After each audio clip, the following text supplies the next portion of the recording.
सवसाहुणम् ऐसो पंच नमोकारो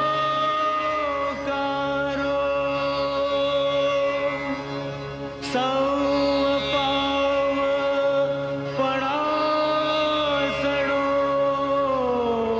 मंगलाळं च सौवेसिं पढमं हवै मंगलम्। આપણા સૌ વતી કુમારપાળભાઈને આજના મહાવીર જયંતિના દિવસે આવકારું છું. આપ સર્વે પ્રબુદ્ધ શ્રોતાગણને ભગવાન મહાવીરના જન્મદિવસની ઉજવણીના દિવસે નમસ્કાર કરી આવકારું છું. પર્યુષણ પર્વ એટલે સમ્યક જ્ઞાન દર્શન અને ચારિત્ર થકી મોક્ષ માર્ગ ઉપર ચાલવાનો પ્રયત્ન કરવાનો પર્વ. પર્યુષણ પર્વ એટલે ભગવાન મહાવીરના જીવનના રહસ્યોને ઉકેલવાનો પર્વ. આ ચોવીસીના છેલ્લા તીર્થંકર ભગવાન મહાવીર સ્વામીનું જીવન અત્યંત સંઘર્ષોથી ભરેલું હતું. પ્રતિકૂળ સંજોગોમાં પણ ક્ષમતા રાખી કેવું સુંદર જીવન જીવ્યા. ઉદાહરણ રૂપે ધ્યાનમાં હતા ત્યારે ગોવાળે કાનમાં ખીલા ઠોક્યા, તેમજ ચંડ કૌશિકના ડંખના સમયે રાખેલી ક્ષમતાથી એ માહિતગાર, આપ સર્વ માહિતગાર છો જ. તેમના જીવનના પ્રસંગો આપણને પ્રેરણાદાયક બની રહે તે માટે શ્રી કુમારપાળભાઈ દેસાઈ આપણી સમક્ષ તેમના રહસ્યો ખોલશે. 2016માં કુમારપાળભાઈ જોડે અમારે તેજપુર જવાનો અવસર આવ્યો. તેજપુરમાં આચાર્ય મહાશ્રમણજી બિરાજમાન હતા. મારા મિત્ર અને ટ્રસ્ટી શ્રી અંકેશભાઈ શાહ, સુરત નિવાસી, તેમના કુટુંબમાં વર્ષી તપના પારણા નિમિત્તે અમે સૌ લગભગ 45 જણા પ્લેન દ્વારા કપરાડાથી અને સુરતથી, બધા અમદાવાદથી, એમ જુદી જુદી રીતે બધા ગૌહતી પ્લેનમાં પહોંચ્યા. હું મુંબઈથી પહોંચ્યો. મારું પ્લેન અડધો કલાક વહેલું હતું અને એ લોકો બધા અડધો કલાક પછી ત્યાં આવ્યા. એરપોર્ટ ઉપર કુમારપાળભાઈને એમની ટ્રોલી લઈને આવતા જોયા.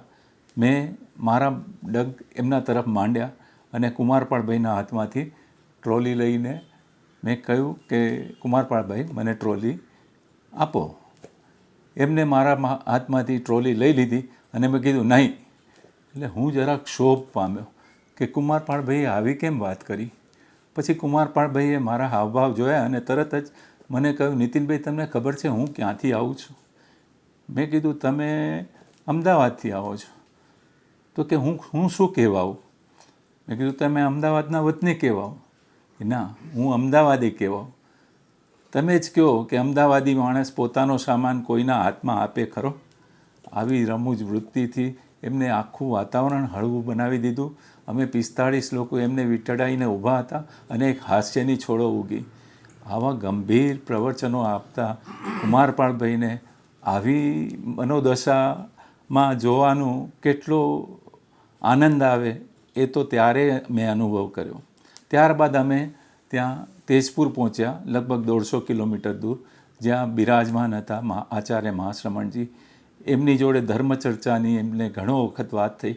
એમાં પણ મને ભાગ લેવાનો મોકો મળ્યો.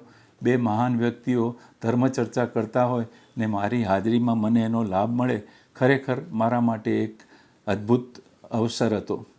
ત્યાર પછી અમે બધા 45 જણાના કુટુંબ સાથે હોટલમાં બેઠા હતા અને અમે બધા સાથે હતા. ત્યારે કુમારપાળભાઈને મેં કીધું, કુમારપાળભાઈ બધા સાથે બેઠા છે તો આપ કંઈક અમને વાત કરો, કોઈક પ્રવચન આપો.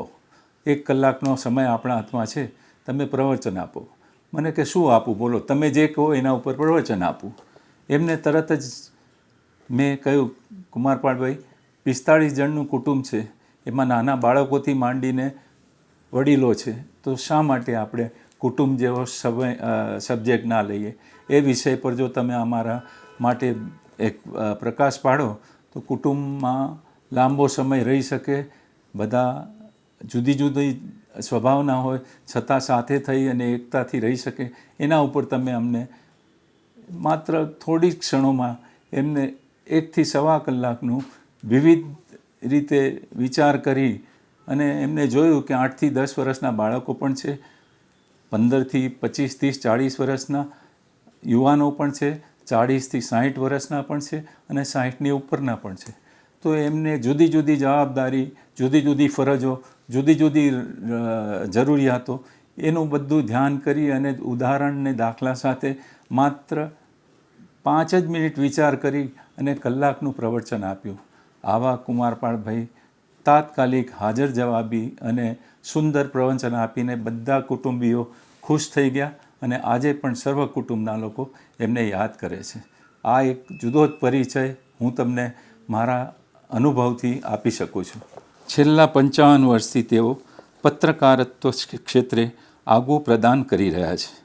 માત્ર 11 વર્ષની ઉંમર ઝગમગ સાપ્તાહિકમાં અનામી શહીદની કથા લખીને પ્રારંભ કરનાર કુમારપાળ દેસાઈની જાહેર જીવનમાં નૈતિક મૂલ્યોની મહત્તા અને ભારતીય સંસ્કૃતિની પ્રતિભાવોનો પરિચય આપતી તેમજ માનવ જીવનને ઉર્ધ્વગામી બનાવતી એમની દર અઠવાડિયે પ્રકટ થતી ઈંટ અને ઇમારત, ઝાકળ બન્યું મોતી, પારિજાતનો પરિસંવાદ તેમજ આકાશની ઓળખ જેવી કોલમ્સને બહોળી લોકચાહના પ્રાપ્ત થઈ છે.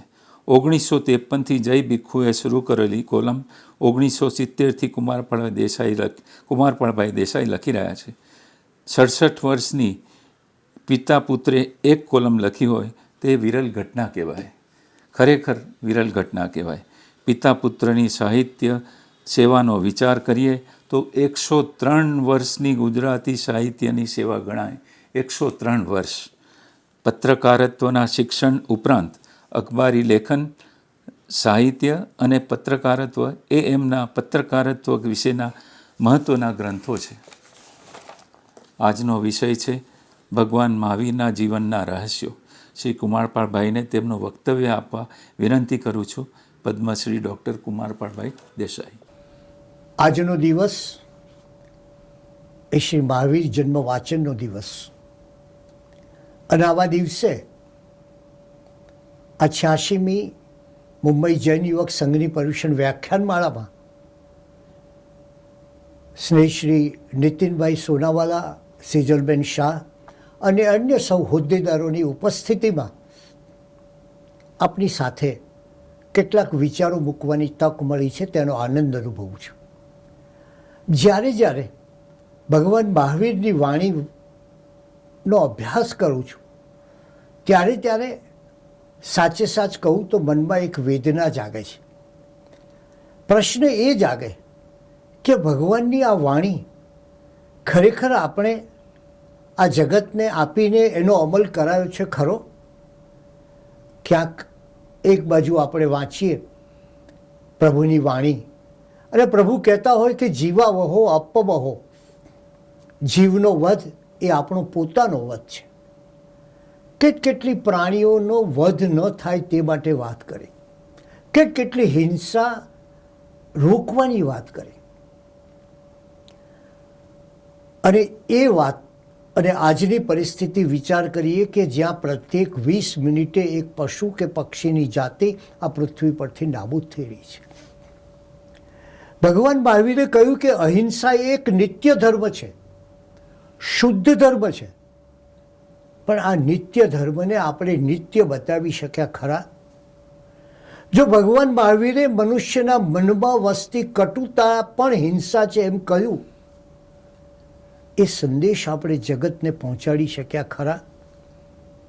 અને ત્યારે ખરેખર તો સમાજને એક આ પડકાર છે કે તમારી પાસે પરબ છે, સરસ મજાનું ઠંડુ મધુર અમૃત જળ જેવું પાણી છે, પણ તમે તમારા પરબના પાણી બીજાને આપતા નથી. અને એનું પરિણામ આજે આ જગત ભોગવી રહ્યું છે. આ જગતમાં હિંસા પારાવાર થઈ, આ જગતમાં પરિગ્રહની બોલબાલા થઈ, આ જગતમાં અસત્ય પ્રવર્તી રહ્યું. આ બધી જ ઘટનાઓ જુઓ, અનેકાંતને બદલે એકાંત ચાલવા માંડ્યો. આ બધી ઘટનાઓની પાછળ આજે આપણે ખરેખર તો આત્મચિંતન કરવું છે કે પ્રભુ તમારું આવું જીવન, આવા નામો, આવી મહાનતા, અને અમે એને કેટલા યોગ્ય બનીશું. એ સંદર્ભમાં આજે આપણે ભગવાન મહાવીર સ્વામીના જીવનના સંદેશ ઉપર દૃષ્ટિપાત કરીશું. જ્ઞાનમ શરણમ મમ દર્શનમ ચ ચારિત્ર્યમ ચ તપસંયમશ્ચ શરણો શરણો ભગવાન મહાવીરો. આપણે આપણી જાતને જોતા હોઈએ છીએ. કદાચ માણસ એની જાતની સૌથી વધારે ચિંતા કરતો હોય છે. એના જીવનનો લગભગ 80% સમય એ પોતાની જાતની ચિંતામાં જતો હોય છે. કેટલાક લોકો આજુબાજુ જોતા હોય છે, કોઈક વળી ચારે બાજુ જોતા હોય છે, કોઈક સહેજ ઊંચે જોતા હોય છે, કોઈક એનાથી ઊંચે જોઈને વાદળને જોતા હોય છે, પણ કોઈક આકાશને જોનારા હોય છે. એવું એક આકાશ છે તીર્થંકર પરમાત્મા ભગવાન મહાવીર સ્વામીનું જીવન. એ આકાશની થોડીક ઓળખ આજે આપણે સૌ સાથે મળીને પામીએ. કારણ એવું કે દુનિયામાં બે બાબત છે, એક છે પ્રગટ અને બીજી છે અપ્રગટ. પ્રગટ બાબત એવી છે કે જેને તમે બહાર જોઈ શકો છો, અને અપ્રગટ બાબત એવી છે કે જેને તમે બહાર જોઈ શકતા નથી. અપ્રગટ પછી પ્રગટ થતું હોય છે. અપ્રગટની લાંબી યાત્રા પછી પ્રગટને જોવા મળે છે. લાંબી પ્રક્રિયા પછી પરિણામ આવે છે, આપણે સૌ જાણીએ છીએ. તો મારે એ અપ્રગટ મહાવીરની આજે તમને ઓળખ કરાવી છે. એ શું છે એ અપ્રગટ મહાવીર? તમે જ્યારે આપણે મૂર્તિને પૂજા કરીએ, જ્યારે પ્રભુ પ્રતિમા સમક્ષ એના શરણે જઈએ, જ્યારે પ્રભુ પ્રતિમા સમક્ષ આપણે સ્તવન કે સજ્જાઈ ગાઈએ, ત્યારે એક મનમાં એવો પણ ભાવ જાગવો જોઈએ કે આ પ્રભુ પ્રતિમા, આ મારા પ્રભુએ પોતાના જીવનમાં જે કાર્યો કર્યા, પોતાના જીવનમાં જગતમાં જે પ્રકાશ આપ્યો, આ ત્રૈલોક્ય પ્રકાશક એવા મારા પ્રભુના જીવનને મારે જાણવું જોઈએ. અને એટલે આજે થોડીક ભગવાનના જીવનની રહસ્યમય વાતો કરું છું. કારણ એટલું જ છે કે આજના જગતની સઘળી સમસ્યાઓ, એનું કારણ શું છે? એનું કારણ મારા નમ્ર મતે એવું છે કે આ જગત 2600 વર્ષ પૂર્વે થઈ ગયેલા પરમાત્મા ભગવાન મહાવીર સ્વામીના સિદ્ધાંતોને આચરી શક્યું નહીં. સિદ્ધાંતો હતા, વિચારો હતા, વિદ્વત્તા હતી, પણ જો આચરણમાં ન આવે તો કશું ન થાય. જૈન ધર્મ એ આચારનો ધર્મ છે. અને એનું પરિણામ શું આવ્યું? ભગવાને કહ્યું, અને ભગવાને કદાચ સૌથી વધારે જેની વાત કરી એ ક્રોધ. અને આજે આપણે જાણીએ છીએ કે આ જગતમાં ક્રોધનું માણસના મનમાં કેવું સામ્રાજ્ય જામી ગયું છે. ભગવાને આ જગતને આપી અહિંસા, અને આજે આપણે જોઈએ છીએ કે આ દુનિયામાં કેટલી હિંસા ચાલી રહી છે. આજે માણસ વચ્ચે હિંસા, માણસ પ્રાણીની હિંસા કરે, માણસ આખા વિશ્વનો નાશ કરવા તડપે, માણસ એને માટે બોમ્બ બનાવે અથવા તો કોઈ મહામારી પેદા કરે એવા જંતુઓ બનાવે. હવે સમય એ વિચાર કરીએ કે ભગવાને જ્યારે એમ કહ્યું કે જીવા વહો અપવહો, જીવનો વધ એ તારો પોતાનો વધ છે. જો આ જગત આ સમજ્યું હોત તો ન આજે આ પર્યાવરણના પ્રશ્નો આવ્યા હોત, ન આજે આ પ્રકૃતિ સંહારના પ્રશ્નો આવ્યા હોત, ન આજે તાપમાન ને હવામાનના પ્રશ્નો આવ્યા હોત, ન આજે માણસ જાત આટલી ગુંગળામણ અનુભવતી હોત.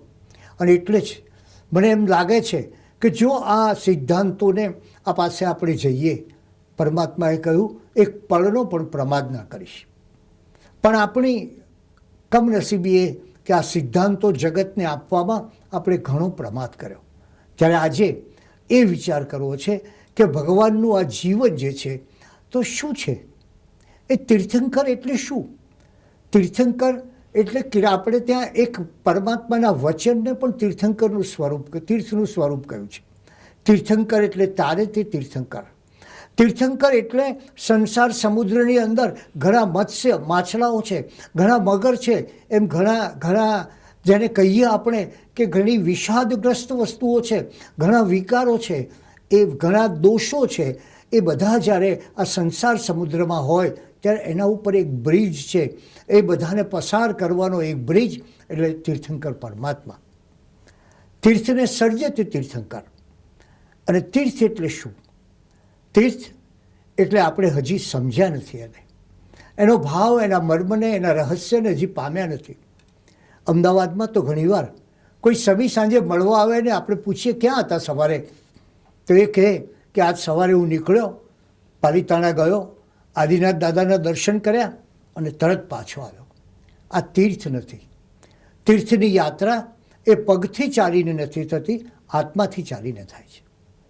અને એટલે તમે શત્રુંજય પહાડ પર જાઓ, શત્રુંજય તીર્થની યાત્રા કરો, ત્યારે એક એક ટૂંક પર ચાલો અને તમારા ભીતરની એક એક ટૂંકમાં અજવાળું થતું જાય અને છેલ્લે આજ્ઞાચક્ર જે સૌથી ઉપર હોય એ આજ્ઞાચક્ર એટલે આપણા પરમાત્મા ભગવાન ઋષભદેવ આદિનાથ.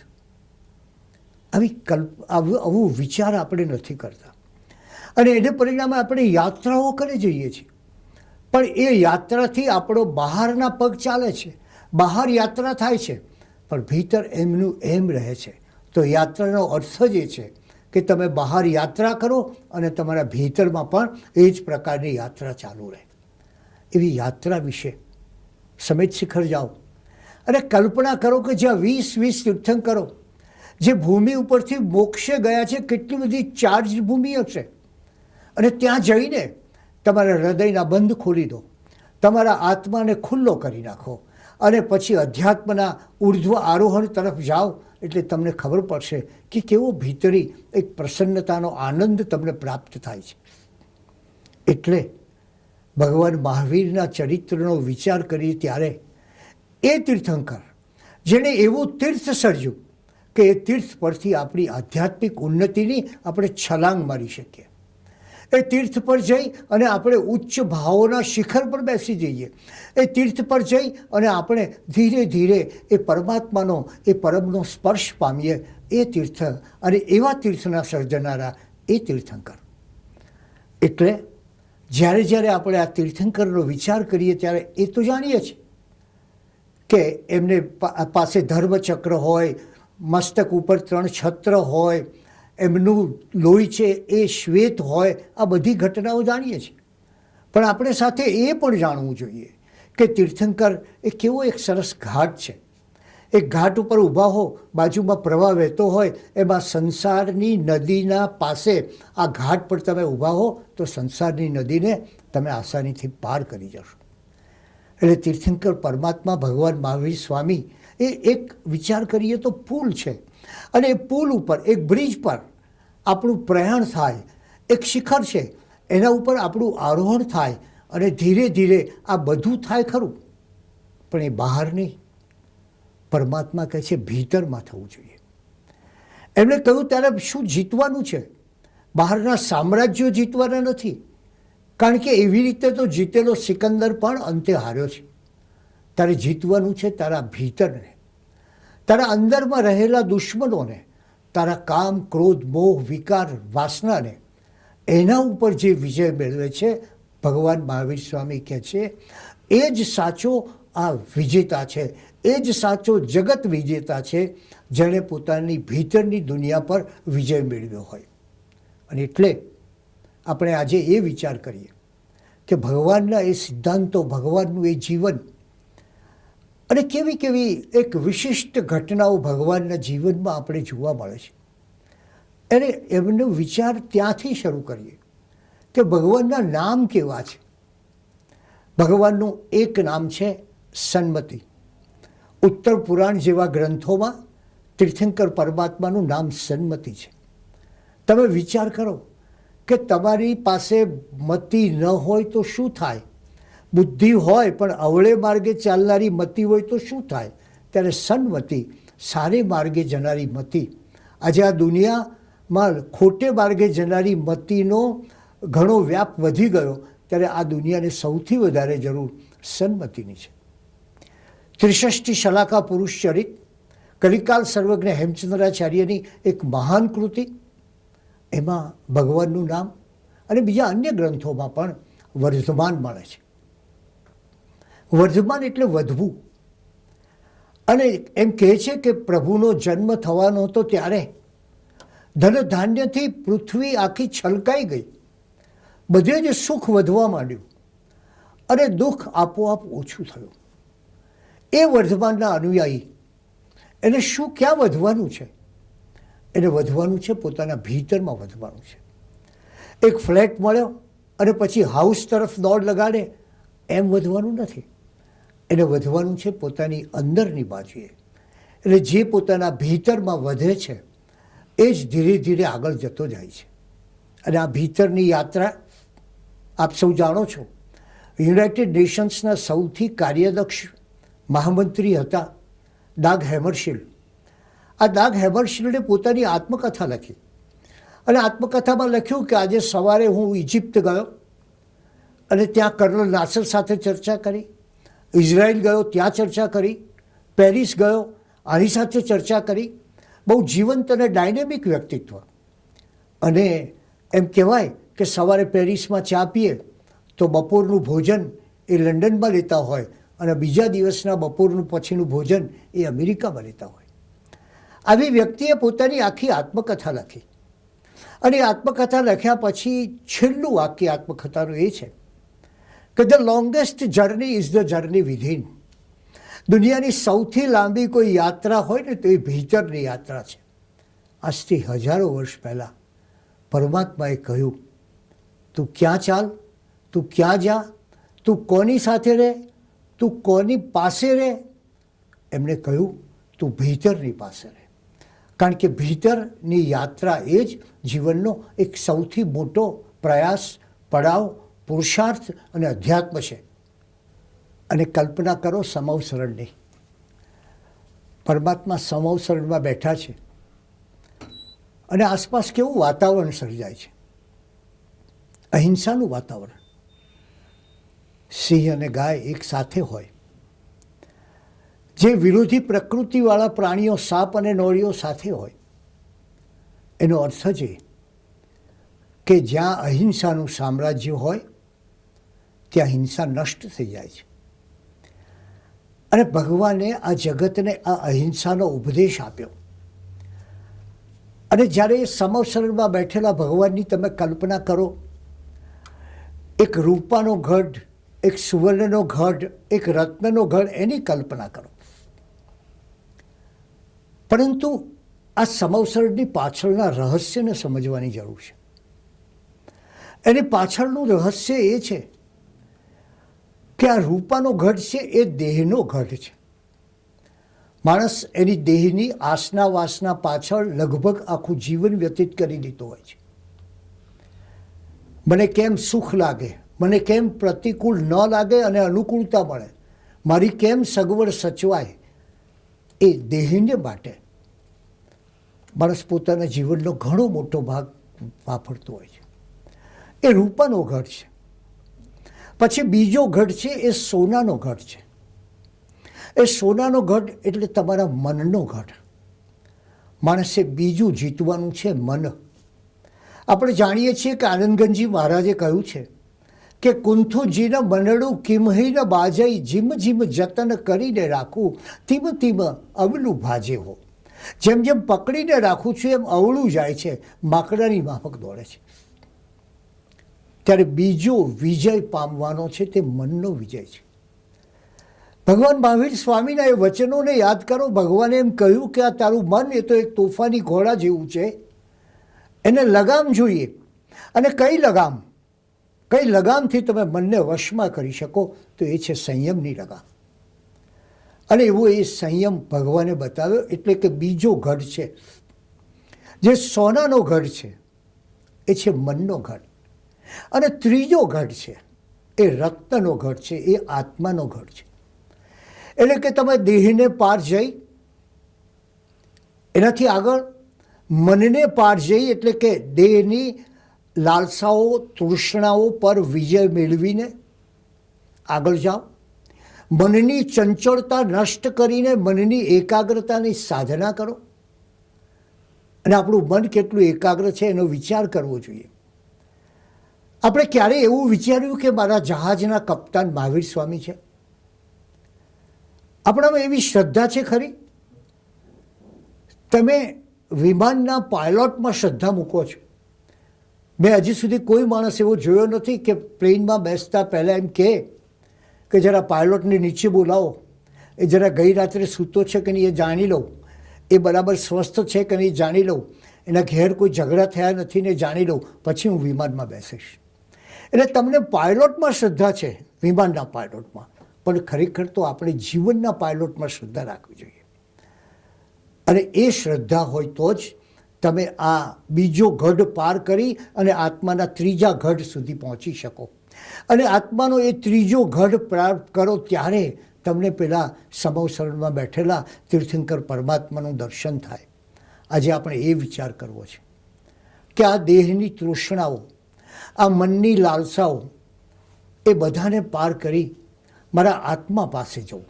આપ જાણો છો પર્યુષણનો અર્થ જ એ છે, આત્માની નિકટ રહેવું, એનું નામ પર્યુષણ. તો હું મારી આત્માની સમીપ રહું. અને ભારતીય ઉપનિષદો પણ કહે છે, ઉપનિષદનો અર્થ જ છે આત્માની સમીપ રહેવું. એ આત્માની સમીપ રહેવાનો વિચાર આપણે કરવો જોઈએ. અને ત્યારે એ ભગવાનના નામોમાં જે જુદા જુદા નામો છે, એમનું એક નામ છે વીર. વીર એટલે કે લૌકિક મુશ્કેલીઓથી કદી નહીં ડરનાર તે.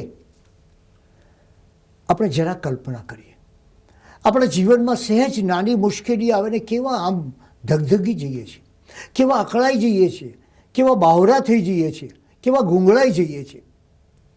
ત્યારે ભગવાન એ વીર છે. આટલા ઉપસર્ગો સહન કર્યા, પણ છતાં ભગવાનના ચહેરા પર ભયની તો કોઈ વાત જ નહીં, એકલી કરુણા છે.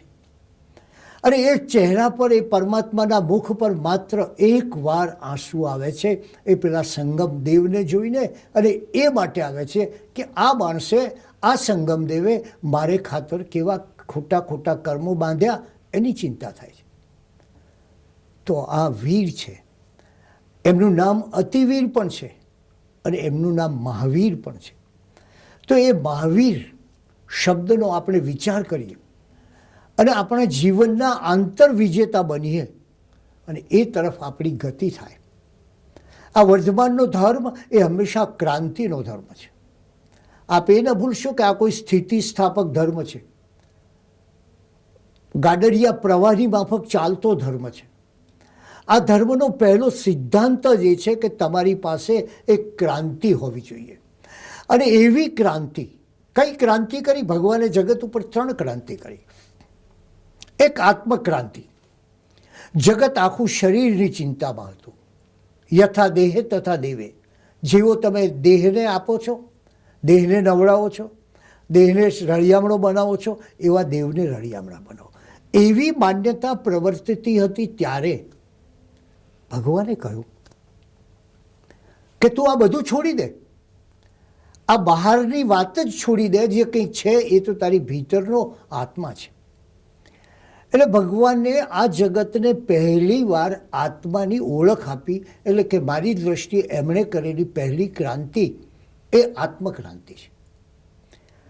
ભગવાન મહાવીર સ્વામીની બીજી ક્રાંતિ એ વિશ્વ ક્રાંતિ છે. એમણે આ સમગ્ર જગતના માટે ચિંતન કર્યું અને આખા સમગ્ર જગતને, તમે જુઓ, પહેલી વાર કોસ્મિક વિઝન જેને કહેવાય, માત્ર માણસની ચિંતા નહીં. નહીં તો ધર્મ હંમેશા માણસની સુખાકારીની ચિંતા કરતું. એમણે પહેલી વાર કોસ્મિક વિઝન આપણને જોવા મળે. આયા તુલે પયાસુ, પરમાત્મા કહે છે. આયા તુલે પયાસુનો અર્થ છે, પયાસુ એટલે પ્રાણીઓ, આ પ્રાણીઓને તું આત્મવત માન. વિચાર કરીએ કે જો તમે પ્રાણીઓને આત્મવત માનો તો પછી પશુ હત્યા, પશુ હિંસા, તમારો આહાર, આ બધામાંથી પશુ પીડા, પશુઓને થતી પીડા નષ્ટ થઈ જશે. અને એટલે ભગવાને કરેલી બીજી ક્રાંતિ, એ ક્રાંતિ આપણે એમ કહેવું જોઈએ કે એ પ્રકારની છે જેને જગતમાં ક્રાંતિ કરી. એ ગ્લોબલ વિઝન એમણે આપ્યું. એમણે કહ્યું, અને જુઓ તમે, આજે આ પર્યાવરણની જે જગત ઉપર વિકટ સમસ્યા આવી છે, ત્યારે ભગવાનના એ શબ્દોનું સ્મરણ કરો.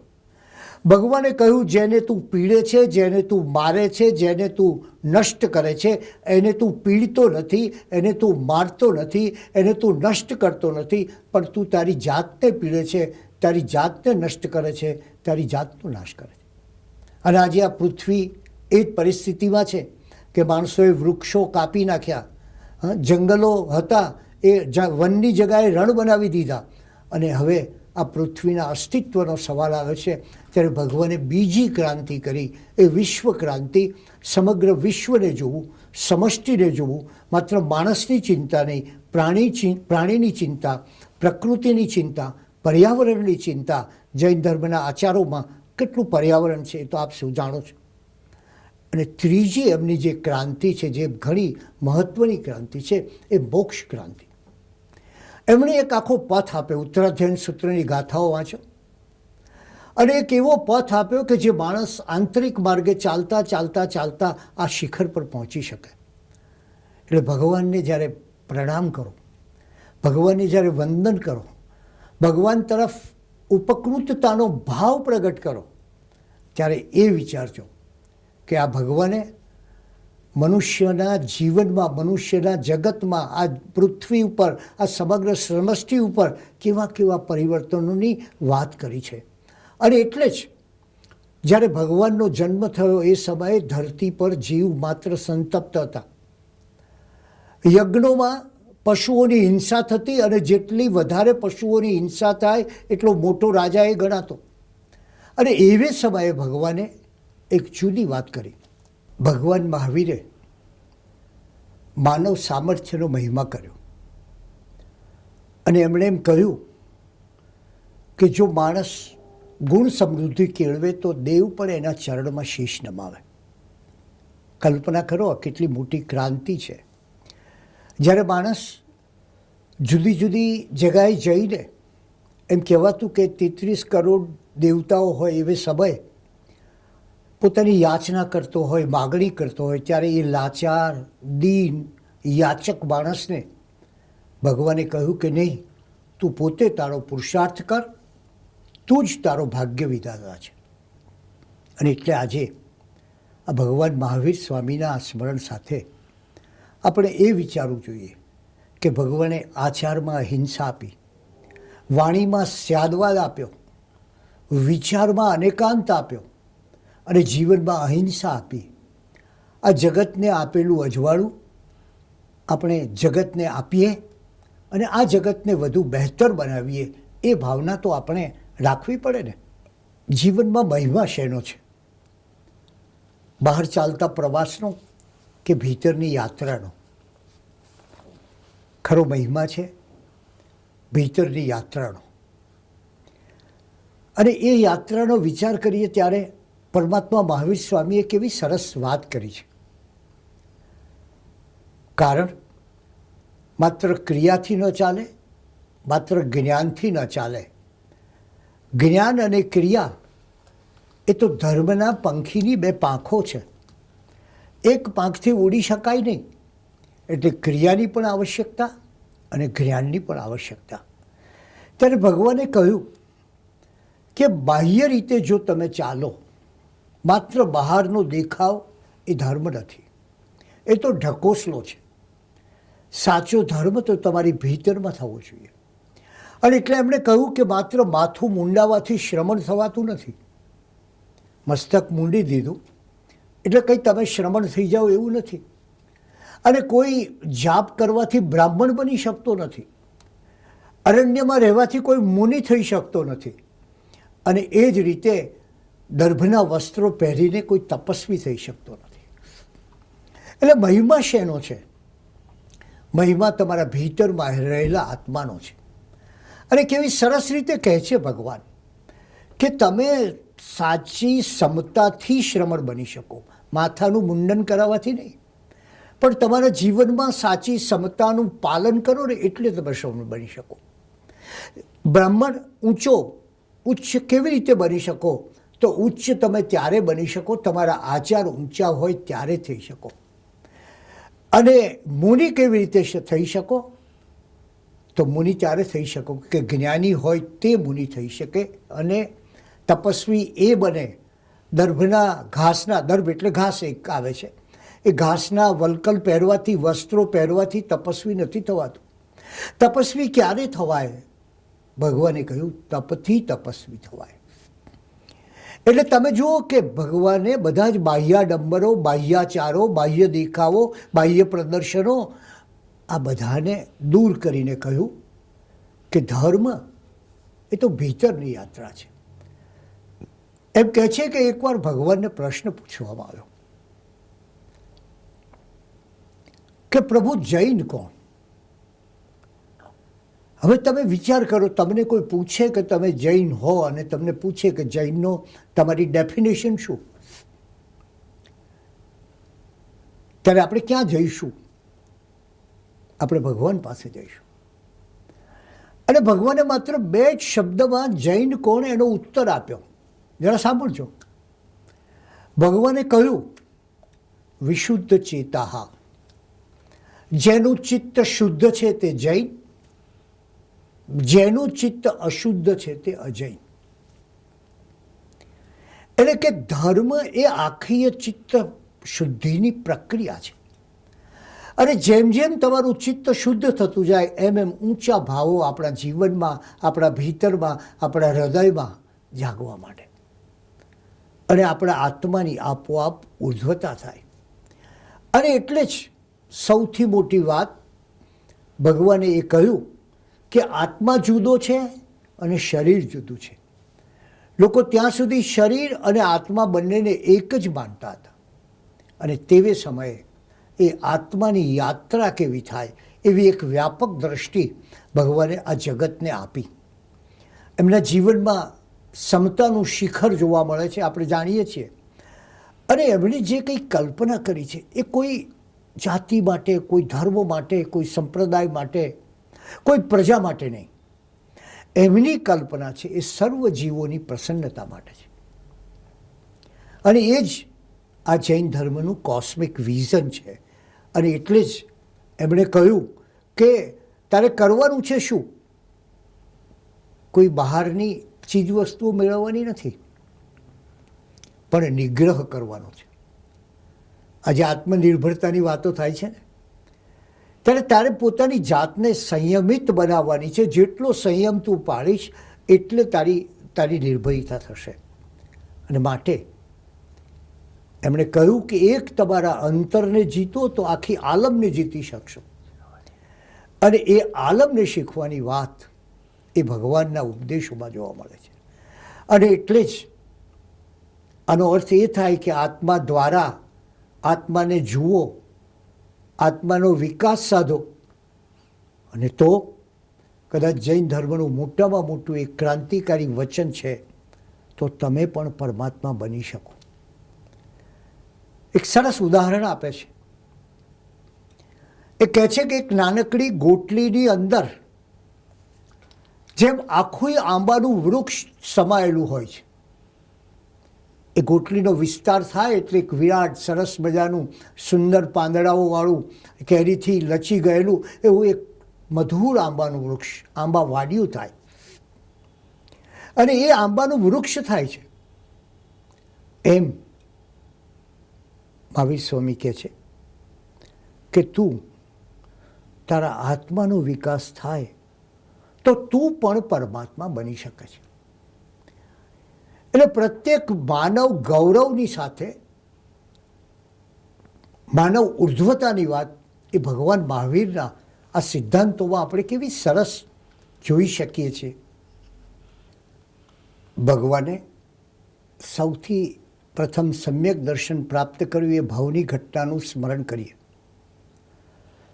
પ્રતિષ્ઠાનપુર નગરમાં શત્રુમર્દન નામનો રાજા રહેતો હતો. આ રાજાના મહેલમાં કાષ્ઠ એટલે લાકડાની જરૂર પડે. અને એ લાકડાને માટે એ સમયે નયસાર એ પોતાના સાથીઓ સાથે જંગલમાં ગયો. આ જંગલમાં ભૂલા પડેલા સાધુજનોને એને જોયા. અને નયસાર એણે જઈને ભિક્ષા આપી, કોચરી આપી. અને એ સાધુજનોને નયસારની સરળતા સ્પર્શી ગઈ અને નમ્રતા સ્પર્શી ગઈ, એના હૃદયની નિર્મળતા સ્પર્શી ગઈ. વિચાર કરો કે ભગવાનના આ પ્રથમ સમ્યક દર્શન ધરાવતા ભાવનો પ્રારંભ એ નૈસારના હૃદયના કયા ગુણોથી થયો? એની સરળતા, એની નિર્મળતાથી થયો. આપણે જાણીએ છીએ કે આ જગતમાં કદાચ કોઈ સૌથી વધુ અઘરી બાબત હોય તો તે સરળ બનવું તે છે. પણ સરળ નથી બની શકતો. એને કોઈ વાંકા ચૂકા જુદા જુદા રીતે વાત કરવાની આદત પડી જાય છે. અને એટલે શું થાય કે તમને કોઈ માણસ બહુ પ્રેમથી હાથ મેળવ્યો એટલે પહેલાં તમને એના માટે પ્રેમ ન થાય, શંકા જાગે કે આ શા માટે મારી સાથે આટલા બધી લાગણીથી હાથ મેળવે છે. એક સરળતા જો હૃદયમાં હોય અને સરળતાથી જ સચ્ચાઈનો ઉઘાડ થાય છે. સાચા હૃદયમાં જ સત્યનું અનુષ્ઠાન થાય છે. અને ત્યારે ભગવાનનો આ પ્રથમ ભાવ આપણને સરળતાનો કહે છે. ભગવાનના પ્રત્યેક ભાવોની અંદર કેટલા રહસ્યો છુપાયેલા છે તો આપણે જાણીએ છીએ. પણ ભગવાનનું એ પછી રાજકુમાર વર્ધમાનનું સ્મરણ કરીએ અને વિચાર કરો કે રાજકુમાર વર્ધમાનનું જીવન પણ કેટલું સુંદર હતું. જેનું જીવન સુંદર એનો ત્યાગ સુંદર. જો જીવનમાં દુઃખ હોય, ક્લેશ હોય, યાતના હોય, પીડા હોય, અણગમો હોય, અજંપો હોય અને માણસે છોડી અને ત્યાગ કરે તો એના ત્યાગમાં પણ પ્રસન્નતાનો અભાવ હોય છે. ભગવાનનું ગૃહસ્થ જીવન દુર્ભાગ્ય આપણે ભૂલી ગયા છીએ. એવું સરસ ગૃહસ્થ જીવન છે. એટલે એવું નથી કે ભગવાને માત્ર આપણને વૈરાગ્યનો જ ઉપદેશ આપ્યો છે. ભગવાને જે શ્રાવક છે, જે શ્રાવિકા છે, એને એના જીવનને કઈ રીતે વ્યતીત કરવું એની પણ શિખામણ આપી છે. પણ દુર્ભાગ્ય આપણે ભગવાનનું ગૃહસ્થાશ્રમ ભૂલી ગયા. પણ તમે કલ્પના કરો કે એ રાય સિદ્ધાર્થનો રાજમહેલ અને એમાં એક બાજુ રાય સિદ્ધાર્થ બેઠા હોય, બાજુમાં માતા ત્રિશલા બિરાજમાન હોય, આ બાજુ નંદીવર્ધન હોય, જ્યેષ્ઠ બંધુ મોટા ભાઈ, અને નંદીવર્ધનના પત્ની જ્યેષ્ઠા હોય, આ બાજુ યશોદા હોય વર્ધમાનના પત્ની અને પુત્રી પ્રિયદર્શના હોય. અને શું થતું હતું? એમ કહે છે કે એ સમયે આ બધા ભેગા મળીને થોડો સમય ભક્તિ સંગીત કરતા અને પછી રાજકુમાર વર્ધમાન પોતાના ભીતરના ભાવોનું પ્રાગટ્ય કરતા. એક વસ્તુ આપણે યાદ રાખવી જોઈએ કે વ્યક્તિ એ જ્યારે પોતે પરિસ્થિતિનો ગુલામ બને છે ત્યારે એ પરિસ્થિતિ વિશે યોગ્ય વિચાર નથી કરી શકતો. ભગવાન પાસે એમણે જોયું કે જે રાજકુમાર કહેવાય છે એની વીરતા ક્યાં છે? એની વીરતા શિકાર કરવામાં છે. અને ભગવાન સ્વયં રાજકુમાર હોવા છતાં એ વીરતાનો વિચાર ફગાવી દીધો. એમણે કહ્યું, તું વીર શાનો? આ અબોલ મૂંગા પ્રાણીને મારે એ વીર શાનો? વીર તો એ છે કે જે પોતાના હૃદયની ભીતરમાં પડેલા જે દુર્ભાવો છે, દૂષણો છે, વિકારો છે, વાસનાઓ છે, એને મારે એ ખરો વીર. તમે જુઓ કે એ જમાનામાં યુદ્ધો ચાલતા અને યુદ્ધો કેવી બાબત માટે? નાની સીમને માટે. આ મારી સીમની અંદર એને આટલી જમીન પચાવી પાડી છે. એક રાજા બીજા રાજાનું ધન માટે, વૈભવ માટે, સ્ત્રીઓ માટે આવા યુદ્ધો થતા હતા. યુદ્ધ વિરોધી અવાજ જગતમાં મહાવીર સ્વામીના જીવનમાં સંભળાય છે. આજે જગતમાં યુદ્ધ વિરોધી આંદોલનો ચાલે છે, પણ એના આદ્ય પ્રવર્તક કોણ? ભગવાને કહ્યું, આ બહારના યુદ્ધો કરે શું મળે? આ તો તમારી વૃત્તિના યુદ્ધો છે, તમારી લાલસાના યુદ્ધો છે, તમારી લિપ્સાના યુદ્ધો છે. ખરેખરનું યુદ્ધ એ તો તમારા અંતર સાથેનું છે. અને એટલે આખી યુદ્ધની વિચારધારાને અહિંસામાં પલટી નાખી. જ્યાં હિંસાની ગરિમા હતી, જ્યાં હિંસાનું મહત્વ હતું, જ્યાં હિંસાનો પ્રભાવ હતો, જ્યાં હિંસાનો પ્રચાર હતો, ત્યાં એમણે આખી અહિંસાની ભાવના ઊભી કરી. મેં આપને કહ્યું ને કે મહાવીરનો ધર્મ એ ક્રાંતિનો ધર્મ છે. અને ક્રાંતિ કે જે અનિષ્ટ પરિસ્થિતિ છે એની સામે સતત યુદ્ધ ખેડવું, એનું નામ આ ક્રાંતિ. અને એટલે જ જ્યારે એ દુઃખીઓના દર્દ જુએ છે, વેદના જુએ છે, અને મહાવીર પછી આ માનવ સુખની શોધમાં જાય છે. એમણે આ જગતને માનવ સુખનો પાઠ આપ્યો છે. ક્ષમાની કોણે વાત કરી મને કહેશો? અનેક વિચારધારાઓમાં ક્ષમા કદાચ મળે તમને, પણ તમે ક્યાંય એક ક્ષમા જોઈ કે જ્યાં નાનો મોટાની, મોટો નાનાની પ્રત્યક્ષ ક્ષમા માગે, સામે જઈને, માત્ર મનમાં નહીં, માત્ર મંદિરમાં નહીં, માત્ર ગુરુ પાસે નહીં. અને ત્યારે આ એક ક્રાંતિનો ધર્મ છે, એ આપ સૌ વિચારો. અને એવી ક્રાંતિ કે જેણે આ જગતની અંદર સ્થાયી શાંતિ લાવે છે. એટલે હું હંમેશા કહું છું કે આ ઉપદેશ એ પ્રાચીન નથી, એ અર્વાચીન નથી, એ શાશ્વત છે, સદાકાળ રહેનારો છે. માણસ જાતિના હિતને કરનારો, સદાકાળ ટકનારો આ ઉપદેશ છે. અને એટલે જ પેલા ગૃહસ્થાશ્રમનો વિચાર કરીએ. એમના ભક્તિ સંગીત ચાલતું, અને પછી એ ભક્તિ સંગીત પૂરું થયા બાદ ભગવાન મહાવીર ઉપદેશવાણી કહેતા. આવો એક નાનો પ્રયોગ ઘર શાળાનો, ઘર સત્સંગનો આપણે કરવો જોઈએ. ને મેં કર્યો હતો કે અઠવાડિયે એક દિવસ ઘરના સૌ વડીલો ભેગા થાય, યુવાનો ભેગા થાય, દીકરી ભેગી થાય, દીકરા ભેગા થાય, અને સૌ સાથે બેસીને પોતાને મનગમતું વાંચન કરે. આ કુટુંબમાં હવે સાથે બેસવું એ પણ એક મોટો પુરુષાર્થ છે. અને પછી એકબીજાની વાત કરે, એકબીજાના સારા વિચારો કરે, એકબીજાનું સારું વાંચન કરે. આવી ઘર સભાના આયોજનની આ સમાજને ખૂબ તાતી જરૂર છે. કારણ કે એના સંસ્કાર, એના મૂલ્યો, એની ભાવનાઓ એ ધીરે ધીરે એટલી ઝડપથી ઘસાય છે કે જો આવી ઘર સભા ન હોય તો એ બાળકને પોતાના બાળપણમાં આ સંસ્કારો નહીં મળે. અને સંસ્કાર વિનાનો માણસ એ તો એમ જ વિચારશે ને કે મારે શું, આને એક નાક છે ને બે કાન છે, એમ મારે છે, અમે ક્યાં કોઈ ફરક છે? માણસનો ફરક પડે છે એના સંસ્કારોથી, એના મૂલ્યોથી, એની જીવનશૈલીથી. અને એવી રીતે ભગવાનને ત્યાં ગૃહસ્થાશ્રમમાં રોજ સાંજે આવી ઘર સભા થતી, એમાં ભગવાનનો ઉપદેશ વહેતો. અને બીજી એક વાત કે ભગવાને જ્યારે ત્યાગ કર્યો, આ ત્યાગ વિશ્વનો એક વિરલ ત્યાગ છે. આ ત્યાગ એવો નથી કે એક માણસ ચિઠ્ઠી લખીને ઘેરથી નીકળી જાય કે હું જતો રહ્યો છું. આ ત્યાગ એવો નથી કે જ્યારે કોઈ સંસારની પીડા હોય ને એનાથી દૂર જવા માટે નીકળી ગયો છે. આ ત્યાગ એ તો એક ભવ્ય ત્યાગ છે. અને એની ભવ્યતા એ છે કે એમાં કેવું નારી ગૌરવ સમાયેલું છે એનો વિચાર કરો. ભગવાન સ્વયં યશોદાને પોતાના ત્યાગના પંથની વાત કરે છે. અને એમના પત્ની યશોદા પણ પ્રભુના હૃદયના ભાવોને જાણે છે. એ પ્રભુની જે ઉચ્ચ ભાવનાઓનો સબાદર કરે છે. અને એટલે જ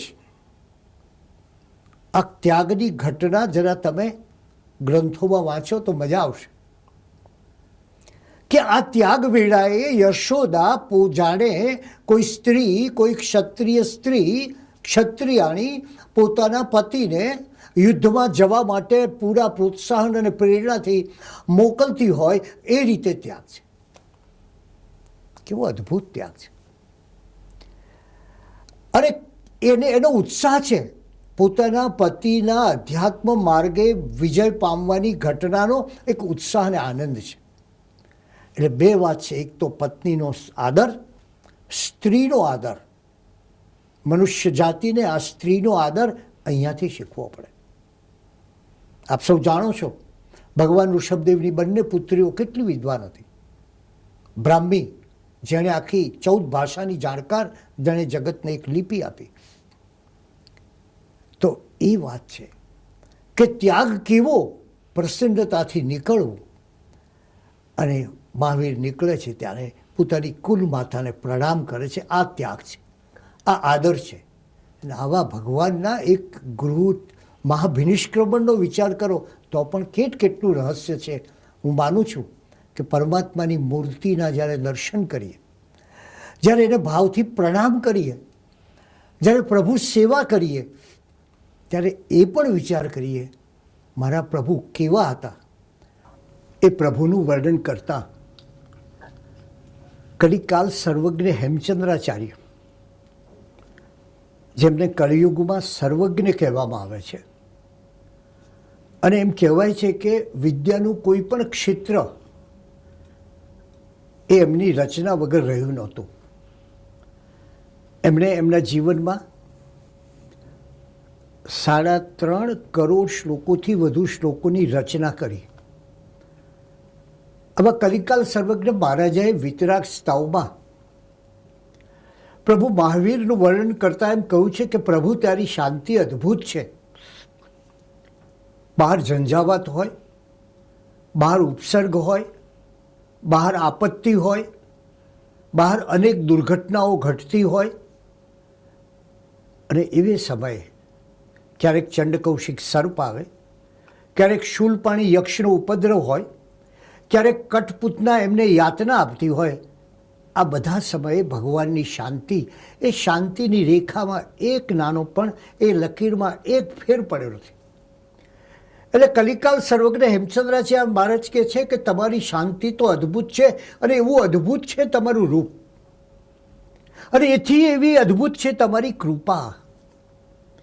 એ કૃપા જેને પ્રાપ્ત થાય એને જીવનના સર્વોચ્ચ શિખરો, એ અધ્યાત્મના શિખરો પર પહોંચી શકે. એટલે છેવટે આ વર્ણન કરતાં કરતાં કરતાં કલિકાલ સર્વજ્ઞ મહારાજા કહે છે કે પ્રભુ તમે તો અદ્ભુતોના ભંડાર છો. આ માત્ર શબ્દ નથી, આ માત્ર વાણી નથી, આ માત્ર કથન નથી, આ એક મહાન હકીકત છે. એનું કારણ એ છે કે ભગવાન મહાવીરની ધ્યાન સાધનાનો તમે વિચાર કરો. જગત આખું કહેતું કે પદ્માસન લગાવીને, પલાઠી લગાવીને, આંખો બંધ કરીને, એક સ્થાન ઉપર બેસીને, એક આસન ઉપર બેસીને તમે ધ્યાન કરો. હું પલાઠી લગાવું, પદ્માસન કરું, આંખો બંધ કરું અને ધ્યાન કરું, એ પ્રમાણમાં સરળ છે. ભગવાને જે જગતને ધ્યાન આપ્યું એ જુદા પ્રકારનું છે. ભગવાને પહેલી વાત કરી કે તમારી ધ્યાન માટે કોઈ સમય હોતો નથી. સવારે થાય, સાંજે થાય, જ્યારે ધ્યાન જ વ્યક્તિએ ધ્યાનરત રહેવું જોઈએ. એમણે બીજી વાત કરી ખુલ્લી આંખનું ધ્યાન. આપ વિચાર કરો કે આપણે આંખો બંધ કરી દઈએ તો આખી દુનિયા બંધ થઈ જાય તો બહુ આસાનીથી આપણે ભીતરમાં જઈ શકીએ. પણ આપણી આંખો ખુલ્લી હોય, આખું જગત હરતું ફરતું દોડતું હોય, અને એવે સમયે તમે ધ્યાનસ્થ રહો, એ કેટલી અદ્ભુત ઘટના છે. આવા ધ્યાનની ભગવાને વાત કરી. એથી આગળ જઈને એમણે કાયોત્સર્ગ ધ્યાનની વાત કરી કે જે ધ્યાનની અંદર શારીરિક, માનસિક આ બધી જ ક્રિયાઓ શાંત થઈ ગઈ હોય, એકમાત્ર સૂક્ષ્મ શ્વાસ સિવાય કોઈ ક્રિયા ચાલતી ન હોય.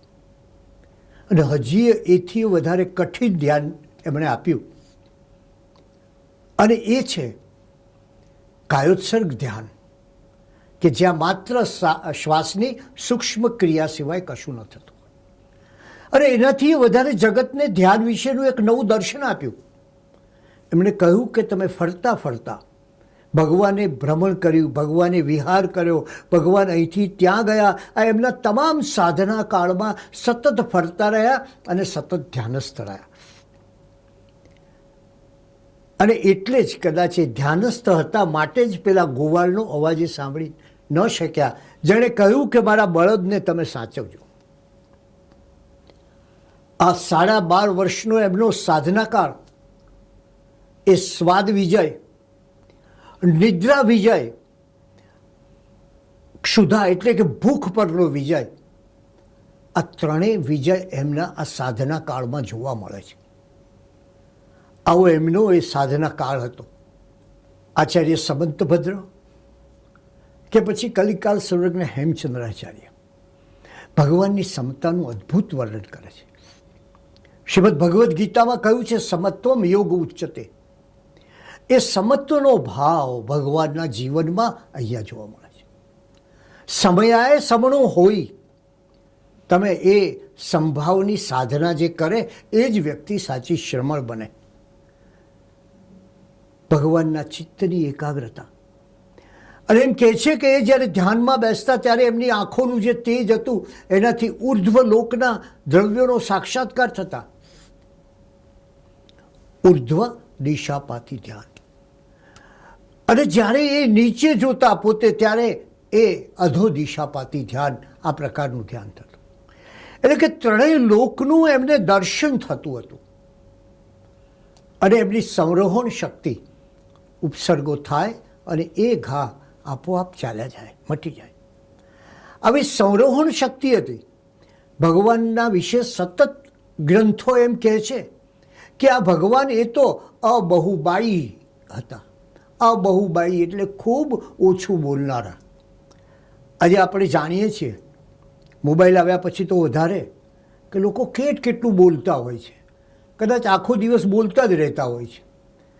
ત્યારે એ કલ્પના કરો, એક ભાઈ બેઠા હતા અને એમના પત્ની શાકભાજી લેવા જતા હતા. ત્યારે એમને પોતાના પતિને ઇન્સ્ટ્રક્શન આપી કે જો હું બહાર જાઉં છું, ધ્યાન રાખજો, આ ફોટો છે ને મારી માનો એટલે કે તમારા સાસુને બરાબર લગાવી દેજો. લગાવતા જો તકલીફ પડે ને તો હથોડી જમણી બાજુ છે અને ખીલી છે એ પેલા ડાબા ટેબલની નીચે છે, અને આ બધું ભેગું થઈને ખીલી મારતા તમને વાગી જાય ને તો ટિંચર આયોડિન છે એ પેલા બોક્સમાં પડ્યું છે, પણ જો ધ્યાન રાખજો. એક નાની વાત એને માટે માણસ કેટલા બધા શબ્દો વાપરે છે. ત્યારે ભગવાનના જીવનમાં એમની વાણી જુઓ, ઓછામાં ઓછા શબ્દો, અને એ શબ્દોની અંદર જગતનું ગહન જ્ઞાન આવી ગયું. એટલે ભગવાનનો ઉપદેશ છે કે બહુ બોલવું નહીં. બહુ બોલનારો માણસ આપણે સૌ જાણીએ છીએ કે જે માણસ બહુ બોલે છે ને એ સપાટી પર જીવતો હોય છે. એને જીવનની ભીતરમાં એનો દૃષ્ટિપાત થતો નથી, કારણ કે બોલતો હોવાથી સતત બહારની દુનિયા સાથે એનો સંબંધ રહે છે, અને એની પરિણામે એની અંતરની દુનિયામાં ખાલીપો રહે છે. એટલે ભગવાને કહ્યું કે બને એટલા શબ્દોનો ઓછો ઉપયોગ કરો.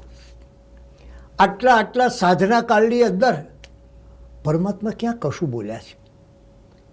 કલ્પના કરો એ સાધના કાળની, કે આટલા વર્ષો સુધી કોઈ વાણી તમને પ્રાપ્ત નથી થઈ, અને એવા પરમાત્માના આપણે સૌ વારસો. આપણે એ વિચાર કરવો જોઈએ કે એમની પાસેથી શું પામ્યા. આપણે એક પામ્યા દિશા, એમણે દિશા આપી અધ્યાત્મની, અને એમણે ધ્યાન આપ્યું વિજ્ઞાનનું. આમ અધ્યાત્મ અને વિજ્ઞાન બંનેનો સમન્વય ભગવાનના જીવનમાં આપણે જોઈ શકીએ છીએ. અને એટલે જ એમણે જે ધ્યાનની પદ્ધતિ આપી, એમણે જે ઉપવાસ, કેટલા દીર્ઘ તપસ્વી ભગવાનનું નામ હતું. અને તપ એટલે આત્માની વસંત. એ વસંત સતત મોરતી જ જાય. અને ધ્યાન પણ કેવું? એ ધ્યાન, એ નિરાલંબન ધ્યાન, એ સાલંબન ધ્યાન, એ ધ્યાનમાં એમની જીવનચર્યા, એમનો વિહાર ચાલતો હોય અને એમનું ધ્યાન ચાલતું હોય. એટલે કે ક્રિયા અને યોગ આ બંનેની આપોઆપ સાધના થઈ. ભગવાને આ જગતમાં ક્રાંતિ કરી, લોક ભાષામાં ઉપદેશ આપ્યો. જે સમય એમ કહેવાતું કે સંસ્કૃત સિવાયની ભાષામાં બોલાય નહીં, ત્યારે એમણે પ્રાકૃત ભાષામાં વાત કરી, કારણ કે લોકોની ભાષા પ્રાકૃત હતી, સંસ્કૃત થોડા લોકો બોલતા હતા. આ ભગવાનની ક્રાંતિનો વિચાર કરો. ભગવાને સ્ત્રીઓને સ્વાતંત્ર્ય આપ્યું, ભગવાને પોતે સામાન્ય જન સમૂહની ભાષામાં ઉપદેશ આપ્યો. હિંસા જે ચોમેર ફેલાયેલી હતી એ હિંસા ક્યાંથી દૂર કરવી? એમણે કહ્યું, તમારા મનમાંથી એ હિંસા દૂર કરો. આજે આ દુનિયામાં સૌથી વધારે આવશ્યકતા આ છે કે માણસના મનમાં હિંસા છે. એ હિંસા, ક્રોધ, આક્રોશ, ગુસ્સો આ બધાથી એટલો બધો ભરાઈ ગયો છે. અને ત્યારે આજના જગતને જરૂર છે અહિંસાની. અને વિચાર કરો, ભગવાને કહ્યું કે અહિંસા જેવો કોઈ બીજો ધર્મ નથી. અહિંસા એ શુદ્ધ અને શાશ્વત ધર્મ છે. ચાલો આજે આપણે ભગવાન મહાવીરનું સ્મરણ કરી એ શાશ્વત ધર્મની ઉપાસનાના માર્ગે આગળ ચાલીએ. પર્યુષણ પર્વના 5મા દિવસના વ્યાખ્યાનમાં પદ્મશ્રી કુમારપાલભાઈ દેસાઈએ આજે આપણી સાથે પ્રભુ મહાવીરના ચરિત્ર વિશે, પ્રભુ મહાવીરના જીવન વિશે અને પ્રભુ મહાવીરની વાણીમાં જૈન દર્શનનો મહિમા કઈ રીતે વ્યક્ત થયો છે એની ખૂબ શાંતિથી, વિસ્તારથી વાત કરી. પ્રભુ મહાવીરને વંદન કરતા કુમારપાળભાઈ કહે છે કે આજે આપણે આપણા જીવનને કઈ રીતે જોવું જોઈએ. સામાન્ય રીતે આપણે આપણા જીવનને જ માત્ર અને માત્ર આપણને જોતા હોઈએ છીએ. સમાજમાં કેટલાક માણસો એવા છે કે જે આજુબાજુ જોતા હોય છે. થોડાક એવા લોકો પણ છે કે જે થોડેક વધારે દૂર જુએ છે, પણ બહુ ઓછા લોકો એવા છે જે વિસ્તારને જોઈ શકે છે. કુમારપાળભાઈએ આજે પ્રભુ મહાવીરના જીવનની અપ્રગટ બાબતો આપણી સામે રજૂ કરીને જૈન દર્શનના સિદ્ધાંતો વિશે પ્રભુ મહાવીરે શું કહ્યું છે, થોડાક અજાણ્યા એવા સિદ્ધાંતો વિશે પ્રભુ મહાવીરે શું કહ્યું છે તેની વાત એમને કરી છે. અને તેમને કહેવાનું કારણ કહે છે આપણને કે શા માટે આજે તેઓ આ વાત કરે છે. તેઓ કહે છે કે જીવનમાં, વિશ્વમાં, જગતમાં આજે અનેક પ્રશ્નો છે.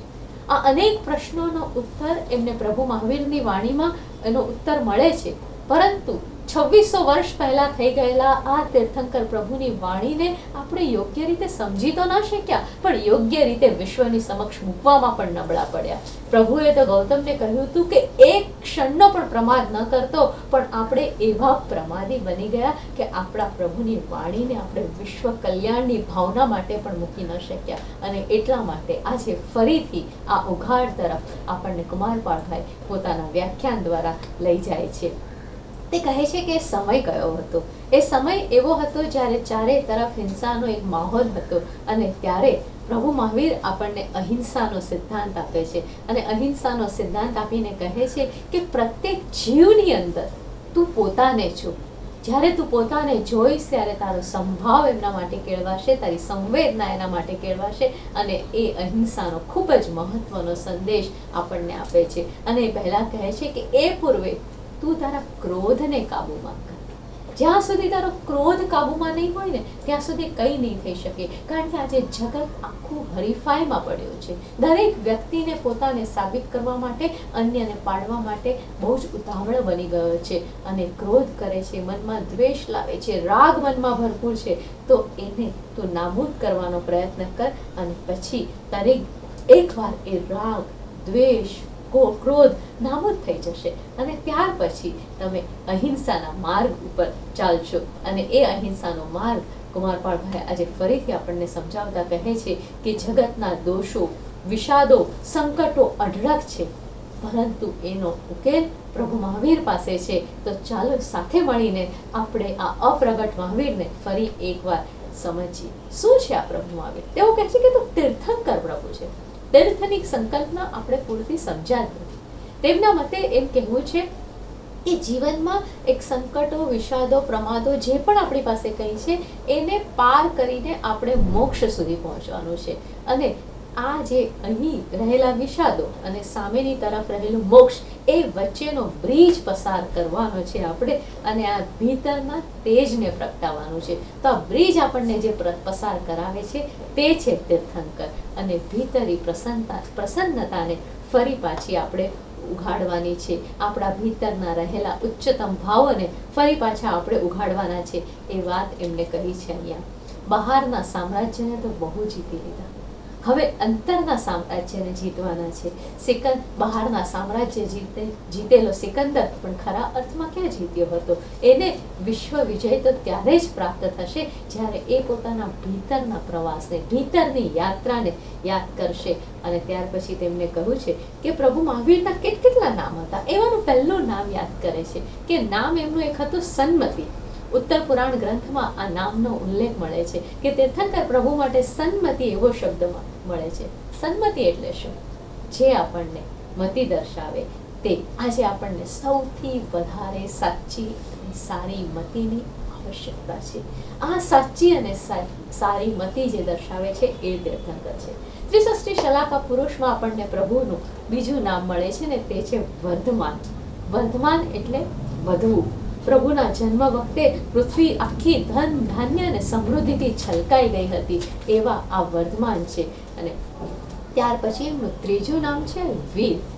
વીર એટલે કોણ? જે લૌકિક મુશ્કેલીઓથી કદી ડરે નહીં, લૌકિક મુશ્કેલીઓનો સામનો કરે તે વીર. નાની નાની વાતોમાં અકળાઈ જાય તે વીર નથી. એમ કરવાથી તો બહાર જવાય, અંદર જવાતું નથી. અને પ્રભુએ તો કેવા કેવા ઉપસર્ગો સહન કર્યા. સંગમ આવ્યો કે પછી ચંડકોશિયો નાગ આવ્યો, દરેક વખતે એને સહન કર્યું, ક્ષમતા ધારણ કરી. એવા એ વીર છે જેમને પોતાના ઉપસર્ગ વખતે પણ પોતાના કૌશગને, પોતાની સાધનાને ન છોડી એ પ્રભુ મહાવીરને જોવાની તેઓ વાત કરે છે. અને કહે છે કે જ્યાં સુધી તું ભીતરના આત્માને ઓળખીશ નહીં ત્યાં સુધી બધું જ તારા માટે નકામું છે. પ્રભુ મહાવીરની આ વાણી આજે ફરી એકવાર કુમારપાળભાઈએ આપણી સમક્ષ આજના વ્યાખ્યાનમાં મૂકી આપી છે. અને ત્યાર પછી તેઓ કહે છે કે પ્રભુ મહાવીરે આપણને 3 ક્રાંતિઓ આપી. કઈ 3 ક્રાંતિઓ? આત્મા ક્રાંતિ, વિશ્વ ક્રાંતિ અને મોક્ષ ક્રાંતિ. આત્મા ક્રાંતિ આપણે જાણીએ છીએ કે આપણા આત્માને ઓળખવું, આત્માને સમજવું. પણ ત્યાર પછી એમને બીજી ક્રાંતિ આપી જે વિશ્વ કલ્યાણ માટે હતી અને એ છે વિશ્વ ક્રાંતિ. સમગ્ર જગત માટે તેમણે ચિંતન કર્યું અને એક આખું કોસ્મિક વિઝન આપણને પ્રભુ મહાવીરની વાણીમાંથી, પ્રભુ મહાવીરના સંદેશામાંથી જોવા મળે છે. પશુ હિંસા, પશુ પીડા આ બધું નષ્ટ કરવાની વાત કરીને પ્રત્યેક જીવને જીવવા દેવાની ભાવના પ્રભુ મહાવીરની વાણીમાંથી મળી. જે આજના વિશ્વ માટે, વિશ્વ કલ્યાણ માટે અત્યંત આવશ્યક છે એ બાબત આપણને જૈન ધર્મએ આપી છે. અને કહે છે કે આ વિશ્વ ક્રાંતિની વાત છે. અને ત્રીજી વાત છે મોક્ષ ક્રાંતિ. ઉત્તરાધ્યાન સૂત્ર વાંચતા ખ્યાલ આવે છે કે એ પ્રભુના જન્મ વખતે અને એ સમયમાં, એ સમાજમાં જે હિંસાનું વાતાવરણ હતું ત્યારે પ્રભુએ અહિંસાનું સામર્થ્ય પ્રગટ કર્યું અને માણસને કહ્યું કે તમારે ગુણને ચિંતન કરવાનું છે, તમારે ગુણની સમૃદ્ધિનો ખ્યાલ કરવાનો છે, વ્યક્તિનું નહીં. મોક્ષ ત્યારે જ મળશે જ્યારે એ વ્યક્તિ ગુણ ધારણ કરશે. અને એની વાત કરી. એટલા માટે એ ગુણ ધારણ કરવા માટે, એ ગુણને કેળવવા માટે તું જાતે પુરુષાર્થ કર તો તારું મોક્ષ તારા હાથમાં છે. આચારમાં અહિંસા, વાણીમાં શ્યાદવાદ, વિચારમાં અનેકાંત અને જીવનમાં અહિંસા દ્વારા આ જગતને બહેતર બનાવવાની વાત પ્રભુ મહાવીરે કરી છે. આગળ જતા કુમારપાળભાઈ બોયજી એક બહુ જ મહત્વની વાત કરે છે જે આજના સંદર્ભમાં અત્યંત ઉપયોગી અને આવશ્યક છે અને તે છે ક્રિયા અને જ્ઞાન. કુમારપાળભાઈ કહે છે કે આ તો ધર્મની 2 પાંખ છે અને ધર્મની આ બંને પાંખોની આવશ્યકતા છે. કોઈ એક પાંખથી ઉડી શકાતું નથી. એટલા માટે ક્રિયાનું પણ એટલું જ મહત્વ છે અને જ્ઞાનનું પણ એટલું જ મહત્વ છે. પરંતુ સાચો ધર્મ તો ભીતરની અંદર પ્રગટાવવામાં છે. જાપ કરવાથી કે પછી માત્ર દર્ભના વસ્ત્રો ધારણ કરવાથી કે જંગલમાં રહેવાથી કશું નથી થવાનું. શાંતિ, ક્ષમતાથી શ્રમણ બની શકાય, તપથી તપસ્વી થવાય અને જ્ઞાનથી જ મુનિ થવાય. ધર્મની યાત્રા એ તો ભીતરની યાત્રા છે. અને પ્રભુ અહીંયા કહે છે કુમારપાળભાઈ કે પ્રભુ એક સવાલ પૂછે છે કે પ્રભુ જૈન કોણ? જ્યારે ભગવાનને આ સવાલ પૂછવામાં આવે છે કે પ્રભુ જૈન કોણ, ત્યારે ભગવાન શું જવાબ આપે છે એ તો સાંભળો. ભગવાન જવાબ આપે છે કે જેનું ચિત્ત શુદ્ધ હોય તે જૈન. અને આ ચિત્તને શુદ્ધ કરવાની પ્રક્રિયા એટલે આપણી જૈની બનવાની પ્રક્રિયા. આત્મા અને શરીરને એમને જુદા કહ્યા છે. આત્માની યાત્રા અંગે એક નવી દ્રષ્ટિ એ સમયમાં તેમને આપી અને જૈન ધર્મને એક નવું વિઝન પ્રભુ મહાવીરે આપ્યું છે. કલિકાલ સર્વજ્ઞ આ પ્રભુ મહાવીરનું વર્ણન કરતા કહે છે કે વિદ્યાના દરેક ક્ષેત્રને પ્રભુનું વિઝન સ્પર્શ્યું હતું. વિતરાગ સ્તોત્રમાં પ્રભુ તારી શાંતિ અદ્ભુત છે અને કહે છે કે જ્યારે જગતમાં આટલા ઝંઝાવાત અને ઉપસર્ગ હતા તેવે સમયે પણ તારા મોઢા પર જે શાંતિ જોવા મળતી હતી, તારું જે કરુણામય સ્વરૂપ હતું, એ કદી આજ સુધી અમને જોવા મળ્યું નથી. ખૂબ ઓછું બોલનારા પ્રભુએ આપણને અનેક પ્રશ્નોના જવાબો આપ્યા છે, આપણી અનેક શંકાઓનું નિવારણ કર્યું છે અને પછી આપણને સાધનામાં રત થવાનું કહ્યું છે. કુમારપાળભાઈ વ્યાખ્યાનના અંતે આપણને કહે છે કે પ્રભુ મહાવીરે આપણને જ્ઞાન અધ્યાત્મની દિશા આપી અને વિજ્ઞાનનું ધ્યાન આપ્યું. પ્રભુ મહાવીરે આપણને અધ્યાત્મની દિશા આપી અને વિજ્ઞાનનું જ્ઞાન આપ્યું છે. આ બંનેનો સમન્વય આપણને આપણા વીર પ્રભુની વાણીમાંથી મળ્યો છે. અહિંસાનો શુદ્ધ શાશ્વતી ધર્મ મળ્યો છે. તો ચાલો એ માર્ગ ઉપર આપણે હવે પ્રમાદ કર્યા સિવાય ઉપાસના કરીએ. આ વાત સાથે પર્યુષણનો એક ઉત્તમ આપણને અનુભવ આજે કુમારપાળભાઈની વાણી દ્વારા ફરી એકવાર થયો છે. સૌને જય જિનેન્દ્ર.